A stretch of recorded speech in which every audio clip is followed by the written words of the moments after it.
టీటీడీలో robust procedure ఉంది. వచ్చే ప్రతి ట్యాంకర్ కూడా అక్రెడిటెడ్ ల్యాబ్ రిపోర్ట్ తీసుకొని రావాలి. అక్రెడిటెడ్ ల్యాబ్ నుంచి రిపోర్ట్ తీసుకొని వస్తేనే ట్యాంకర్ రాణిస్తారు. ఆ తర్వాత టీటీడీ ఆ అక్రెడిటెడ్ ల్యాబ్ రిపోర్ట్తో సంతృప్తి చెందకుండా వాళ్ళు కూడా మళ్ళీ టెస్టులు చేస్తారు.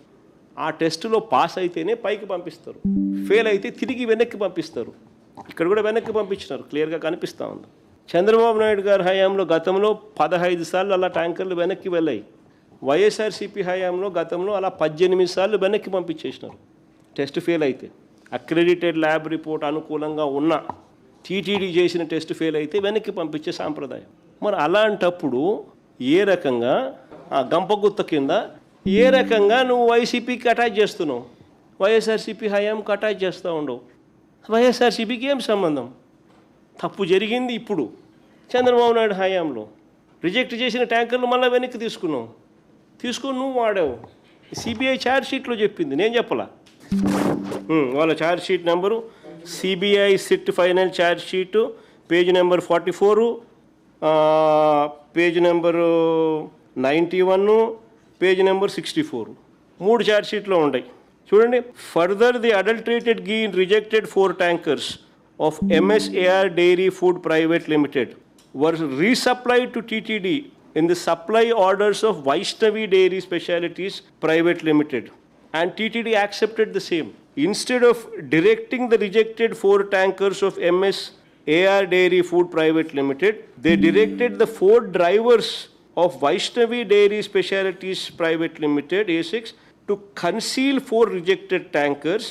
Accordingly, the drivers secretly took possession of the 4 rejected ghee tankers and diverted them to a concealed location near Sri Raghavendra Crusher, approximately 2 kilometers away from Sri Vaishnavi Dairy Specialities Private Limited on 27/7/2024 at 4 a.m.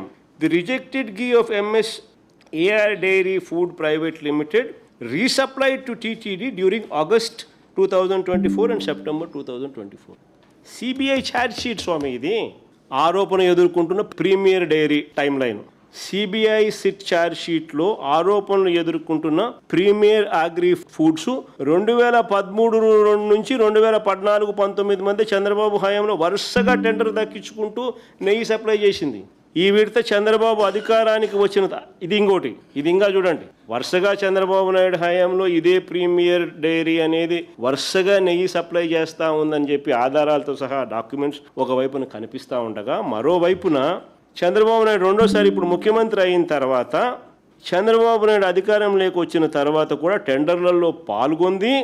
ఇక బోలేబాబా, ఇందాపూర్ హెరిటేజ్లకు చంద్రబాబు హయాంలో connections ఇదివరకు ఎలాగో చూపించారు, అందరికీ చూపించినారు. వీళ్ళు కూడా ఇప్పుడు టెండర్లలో participate చేసినారు. చంద్రబాబు నాయుడు హయాంలో వీళ్ళంతా కూడా ఆ రేట్లకు కోట్ చేసినారు. చంద్రబాబు నాయుడు ఇప్పుడు వచ్చిన తర్వాత రేట్లు మారిపోయాయి. అప్పుడంతా చంద్రబాబు నాయుడు హయాంలో 273, 320కి సప్లై చేసిన వాళ్ళు ఇప్పుడు ఏకంగా దగ్గర 600 కోట్ చేసినారు. బోలేబాబాకున్న కనెక్షను, ఇందాపూర్కున్న కనెక్షను, ఇందాపూర్ ఇంతకుముందు ఏ రేట్లు కోట్ చేసినారు, ఇంతకుముందు చంద్రబాబు నాయుడు హయాంలో ఎప్పుడు సప్లై చేసినారు, ఇప్పుడు 658కి మళ్ళీ టెండర్లు ఎట్లా దక్కించుకుంటున్నారు. ఇది ఇంతకుముందు ఛార్జ్ షీట్కి సంబంధించి ఛార్జ్ షీట్లో మెన్షన్ చేసిన ప్రస్తావన గురించి ఇంతకుముందు నేను చెప్పిన సిబిఐ ఛార్జ్ షీట్లో page number 44, page number 64, page number 91లో ఏ మాదిరిగా రాసినారని డీటెయిల్గా పారాగ్రాఫ్లు కూడా చదివి వినిపించిన. ఇప్పుడు నేను చెప్పండి, ఇప్పుడు ఈ డాక్యుమెంట్స్ అన్నీ చూసినారు, ఇంత ఆధారాలు కనిపిస్తూ ఉన్నాయి. అసలు చంద్రబాబు నాయుడు గారు అనే వ్యక్తిని, హెరిటేజ్ అనే సంస్థ, ఈ రెండూ కూడా తప్పు చేసినట్టు ఇంత ప్రస్ఫుటంగా కనిపిస్తూ ఉన్నప్పుడు ఏ రకంగా చంద్రబాబు నాయుడు గారు అనే వ్యక్తి 4 ఏళ్ళు తమ వైపు చూపిస్తూ ఉంటే ఒకవైపు ఇలా ఏలెత్తి ఇంకొకరి మీద ఎలా చెప్పగలుగుతారు? దేవునితో చంద్రబాబు నాయుడు గారు అబద్ధాలతో, మోసాలతో దేవునితో చెలగాట మాట్లాడు. అందుకని దేవుడు బుద్ధి వచ్చేట్టుగా మొట్టకాయలు వేస్తూ ఉన్నాడు.